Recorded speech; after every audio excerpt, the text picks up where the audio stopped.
OK，现在过这个很尖的 bump， 我踩着油过的，踩着电过了。呼 ，My God， 再躲一次，我不信。现在40。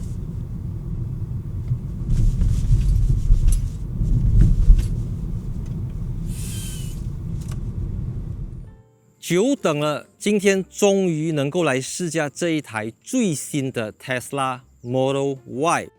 所以跟大家 update 一下，这个最新的 Tesla Model Y 呢，它的售价是从195,450块起到242,450块起，分为 Rear Wheel Drive 后马达跟 All Wheel Drive 双马达长续航的版本。充电速度的话 ，Standard Range 跟 Long Range 都支援11 kW 的 AC 交流充电。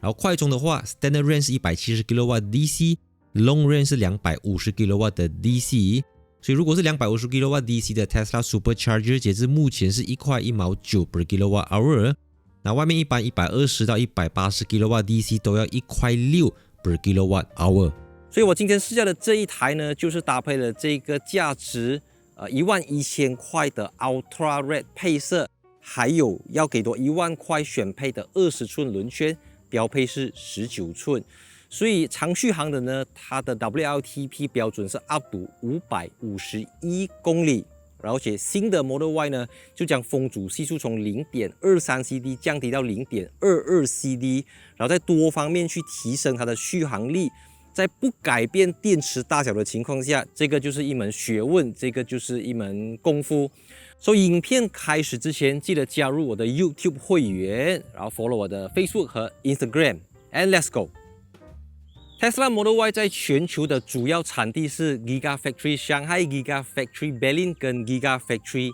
Texas， 所以马来西亚市场会拿到的 Tesla Model Y 是从上海 CBU 整装进口，而不是从 Texas 或者是 Berlin， 所以设备上跟北美、欧洲会有一点不同。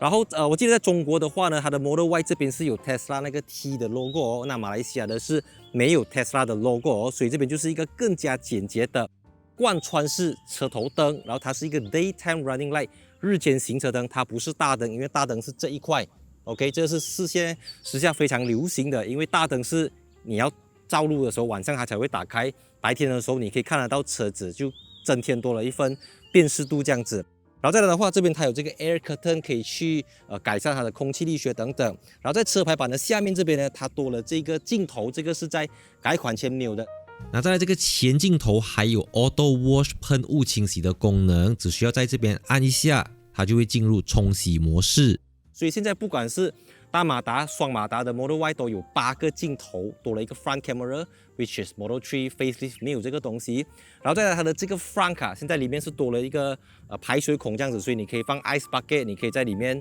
装水等等，这个也是之前做不到的东西。Tesla Model Y 它就跟进了 Cybertruck， 还有这个 Cybercab 的 design。尺寸上改款版 Model Y 的车身加长了47个 mm， 但是轴距维持在2890个 mm， 只是后车厢的空间稍微增加一点，然后后排的坐垫加长15个 mm， 它的 headrest 头枕加宽了17个 mm。 那再来 Model Y 全车都是采用了双层的隔音玻璃，好像一个夹心饼干这样子的夹层玻璃。然后你注意看，它后面3块都是 privacy glass， 就是黑黑看不到里面的玻璃。所以大马版的 Model Y 后面是不提供 tonneau cover 的。整个 door panel 都是 aluminium， 非常的轻，上车哇容易很多。如果是 Model 3， 我需要这样子 ，OK。所以 Tesla Model Y 它可以连续2年成为2023和2024年全球最好卖的单一车型。其中一个最大的原因就是因为它的后排空间非常的大。首先我身高是178 cm， 坐在这边头部空间是还有1个多拳头，要翘脚也不会怎么动到前面的椅子啦。然后就在这个基础上 Tesla Model Y 呢就多了一个8寸的荧幕，就跟 Model 3一样，你可以调整 Aircon， 你可以调整这个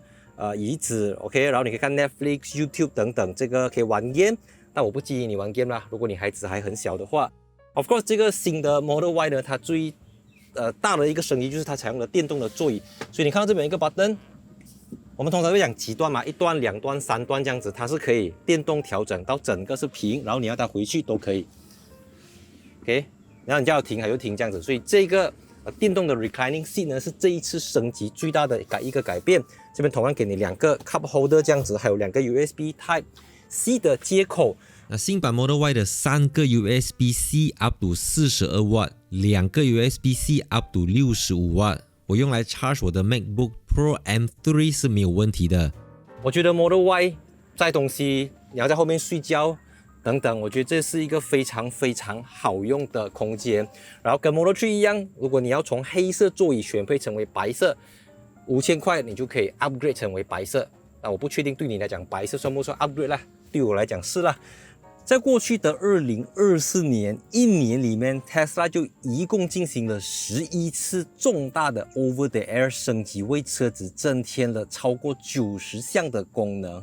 所以如果你是初来乍到，你完全不懂 Tesla 的作业系统 Tesla 的模式，你就会觉得说啊，就一块荧幕没有 button 很不方便，很容易分心等等。但是凡事都有利跟弊，你要去多看它好的一方面，就是讲说你用了一块荧幕，减少了很多 panel 原本可能一个车子需要10个 supplier， 现在就减少为可能2个 supplier。然后如果你越少的 panel， 越少的部件，就越少的布线，就越少的 wiring。所以你都知道做 wiring 的越少的 wiring， 越简单的 wiring， 就是对于长期保养等等是更加的好。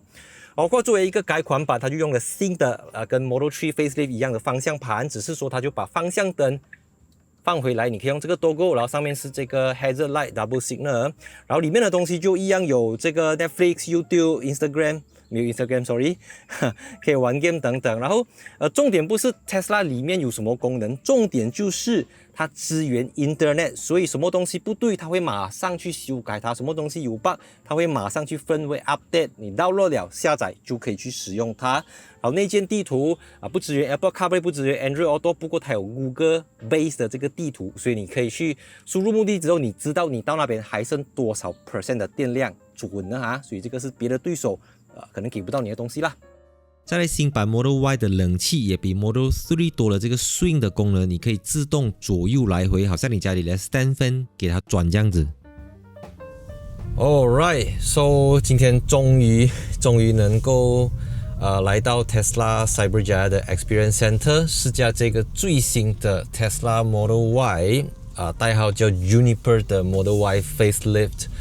所以我们今天就会在我自己最熟悉的区域，就是 Cyberjaya、Putrajaya， 因为我过去5-6年都在这个地方试车，所以当你可以在自己最熟悉的地方试车的时候，你可以更加专心的试车，因为你已经熟那个路了，你不用去看导航嘛。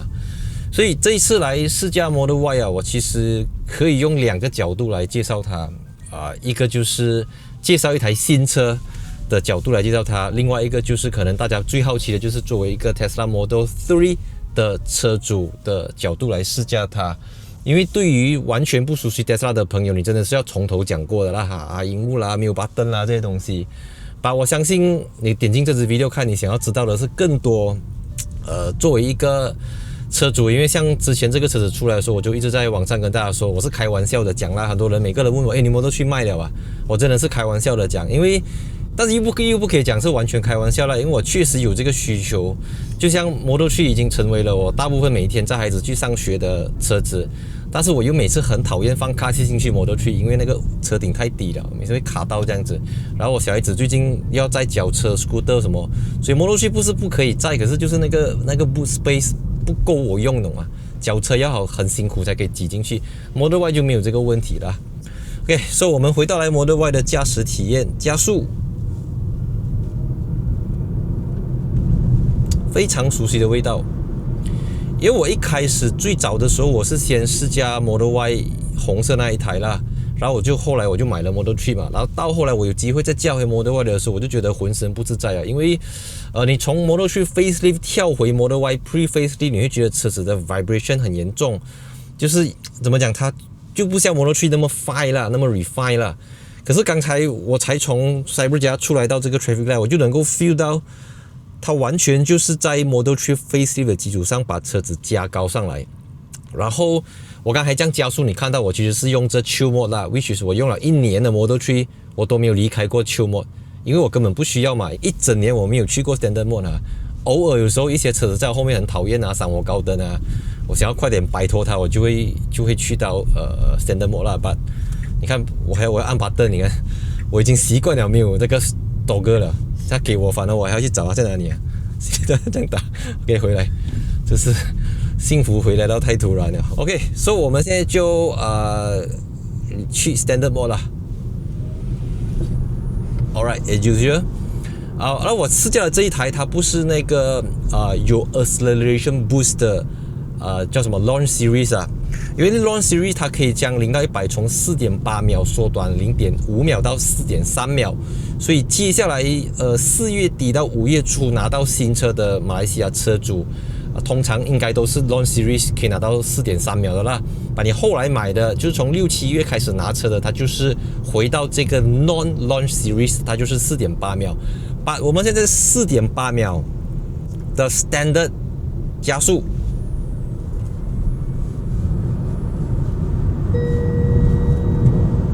OK， so 你要这样快这么？Right， 我觉得因为它的车重啊是1992公斤 for 这个 all-wheel drive 的，所以一个1992公斤的车子 4.8 秒，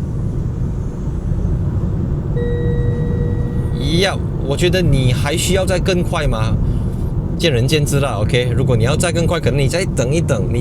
它还会有一个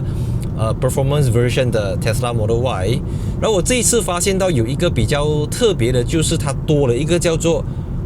Deceleration Mode， 提供 Reduce 跟 Standard， 这个是在我的 Model 3没有的东西。因为在我过去1年的试驾里面，我发现到作为一个车主，完全没有东西可以挑剔它。没有啊，我不是夸张的，是真的是没有东西可以挑剔它。唯一真的要挑剔的就是当我作为一个 passenger， 不管是副驾驶还是坐在后面的乘客的时候，我会觉得 Tesla 的这个所谓的 One Pedal Mode 对乘客不是这么 friendly。But 我很少作为一个乘客啦，明白意思吗？所以偶尔我想要办公的时候，叫我老婆开车的时候，我才会需要用一个乘客的身份。我现在按 Reduce 加速，松开。真的差别很大，因为一般上 let's say 你看我前面这辆摩托啊，加速，如果我松开，我差不多可以接近它的屁股。我现在试多一次啊 ，Standard Mode 啊 ，OK， 我加速，我现在松开，它好像有帮我踩一个40% 的 brake， 可是我 Reduce Mode 的时候，它只帮我踩 10% to 15% 的 brake。你在以前啦。减速的唯一方式就是你去踩你的 brake pedal， 可是来到电动车呢，我们在美国看到很多 Tesla 车主用了10万个 miles、15万个 miles 都没有换过 brake pad 的。为什么 Tesla 的 brake pad 可以大汉100-200千公里？是因为你根本就不需要用到那个 brake pad。Tesla 减速是利用电动马达的 regen 降低这个扭力输出，从而让车子慢下来，而不是像传统的车子这样子去踩那个 brake pedal， 然后用那个 brake pad 去 gap 你的 brake 盘，它不是用这样子的一个方式。所以当你在 reduce mode 的时候，你踩了 brake pedal 之后，这个非常先进的系统呢，它不一定是用 mechanical brake 的，也就是讲说，虽然你在 reduce mode 踩了 brake pedal 之后，它未必是用这个 brake pedal mechanical 的机械式的 brake， 它也有可能是透过 regen， 所以这个它就 Tesla 利用它过去累积到的数据，去创造出这个叫 seamless， 你完全感觉不到，虽然你同样在踩 brake， 但它可能是 regen， 它也可能是机械式的 brake， 我觉得这个是非常聪明的一个做法。用这个 reduce mode 啊，当司机在松开油门踏板的时候，电门踏板的时候，你看我并不会像在 normal mode 的时候，整个人沉下来这样子，懂吗？所以我觉得这个，因为有了 reduce 的 acceleration mode，deceleration mode， 就会让到很多原本对 Tesla Model Y 在观望 ，OK， 裹足不前、犹豫不决在那边徘徊的人，可以有一个更加有信心说，你买 Model Y， 你不一定要再承受 Tesla 的那个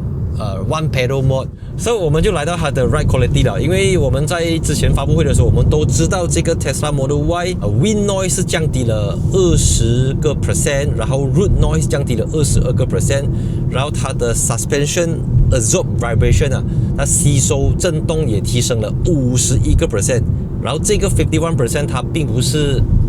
数据上讲罢了哦，你知道吗？可是真的是你 feel 得到，它跟你知道吗？我上网看这个欧洲媒体试驾，他们讲这个 Model Y facelift and pre-facelift 啊，它是 day and night different 啊，你知道吗？什么叫 day and night different？ 就是corner。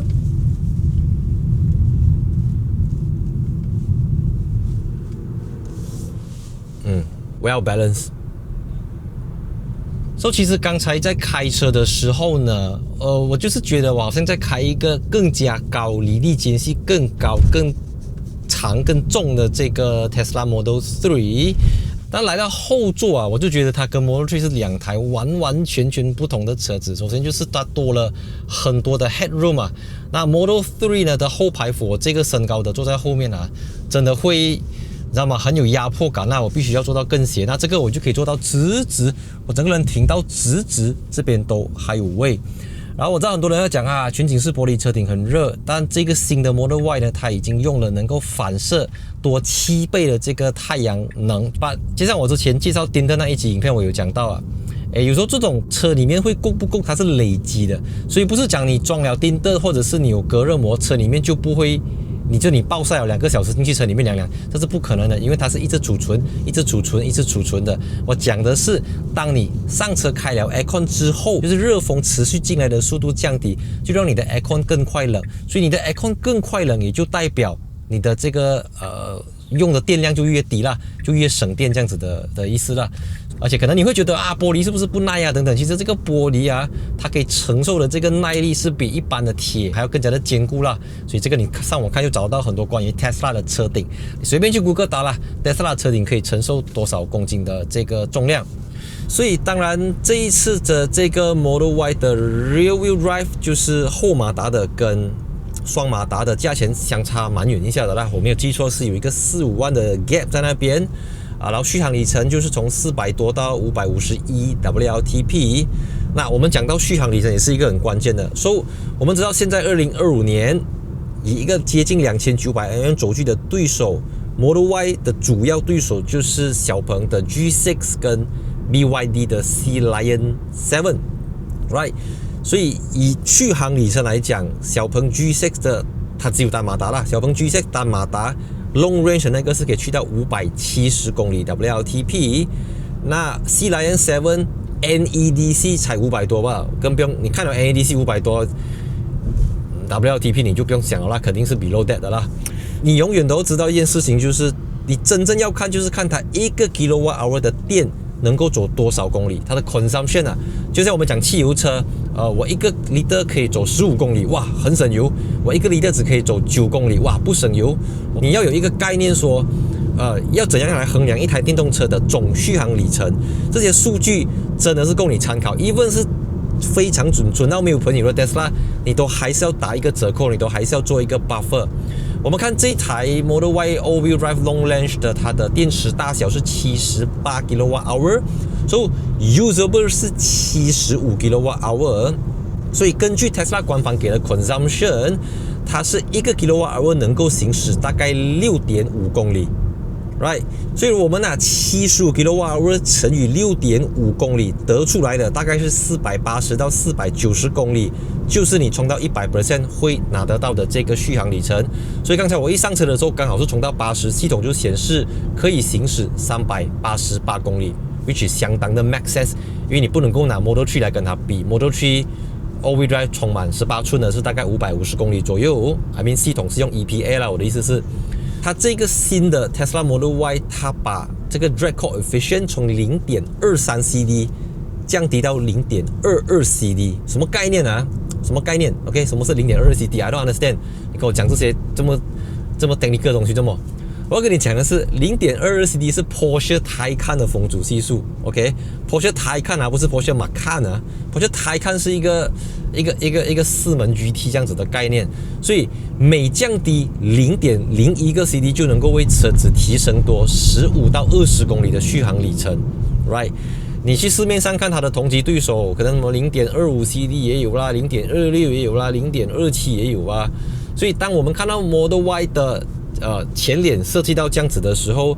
它可能18寸呢，它用了那个 aerodynamic wheels， 所以这些一切都不是为了好看，不是为了美观。Corner， OK， 你不能用 Model 3的速度来过，还是很稳。All-wheel drive 就是这样爽，因为在大部分的时间 ，All-wheel drive 车子它都是用这后面那个轮子来驱动，只有起步、只有上坡或者抓地力不足的情况下，它才会去 engage 你的 front axle。Rear-wheel drive 就意味着你的前轴不需要去负责驱动车子，然后你在转向的时候，它可以像后驱车一样 ，I mean 它就是一个后驱车这样子，它更加的轻、更加的准、更加的 precise 去根据你的指令去摆左摆右这样子。虽然它贵了4万多块以上，可是我还是觉得应该要买 All-wheel drive。单马达的它是只有9个 speakers， 然后双马达的它是15个 speakers 加一个 subwoofer， 你也可以叫它16个 speakers 啦。如果有人问我 inbox 也好，留言区也好，我始终相信一个东西吧，我始终相信 consumption。Alright， 我同样是买一台电动车，我同样是买另外一台电动车，我这台电动车1个 kWh 的电能够让我走6.5，然后我去买另外一台电动车，1个 kWh 只可以走4.5公里，而且它还要比我这一台 Model Y 重了300公斤。OK， 单凭这2个点，你就明白我接下来会给你什么样的建议，我会给你什么样的意见。而且你知道吗？你买 Tesla， 你有一个东西是别人没有的，就是 Tesla 专属的充电桩。然后它1个 kWh 现在是1块1毛8还是1块1毛3啊？总之1块1毛9 ，OK， 起一点点了 ，OK， 还是很便宜，你知道吗？我外面那天，我昨天晚上我才用一个120 kW 的 DC 啊，1块6。我觉得有时候我们看东西真的是要认真的去 compare。当然，如果你不喜欢它的车头，不喜欢它的车尾，你觉得它太年轻，你自己不喜欢它的外观，这个没办法的，因为这种是很客观或者是很主观的东西来的啦。所以呀，我觉得我对 Model Y 的这个看法应该就讲到叉叉巴巴了啦，所以大家就自己选择了 ，OK，and see you in my next video， 去读完卡。